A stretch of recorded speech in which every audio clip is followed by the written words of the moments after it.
जय श्रीराम मित्रांनो, आज शाळेत गेलो. शाळेतनं आलो, त्यानंतर 2 वाजता तासाला गेलो. नंतर 3 वाजता तासावरून आलो लगेच रानात आलो. इकडं भावानं शेरडं सोडलेली, शेरडांपाशी आलो. हे बघा आमचं वावर आहे. इकडं तंबाट्याचा पडताना सरी वडलेली इकडं. त्यानंतर शेरडं चारली आणि शेरडं घेऊन निघालो घराकडं. यातली काय आमच्या सोनू काकाची आहेत आणि काय आमची येतं.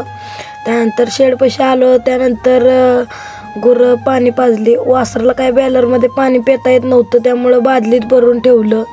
गायांना इकडं कुट्टी टाकून घेतली.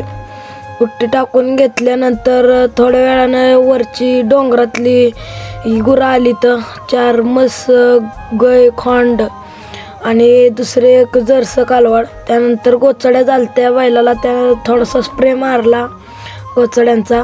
त्यानंतर गायांना रतीब ठेवला आणि काका इकडं धार काढत होतं. नंतर मी लगेच करडांना दूध पाजलं. आयांचं पेत्यात पण थोडंसं पाजावं लागतं. त्यानंतर किटली उचलली आणि आलो घरी. आजच्यासाठी एवढंच. धन्यवाद.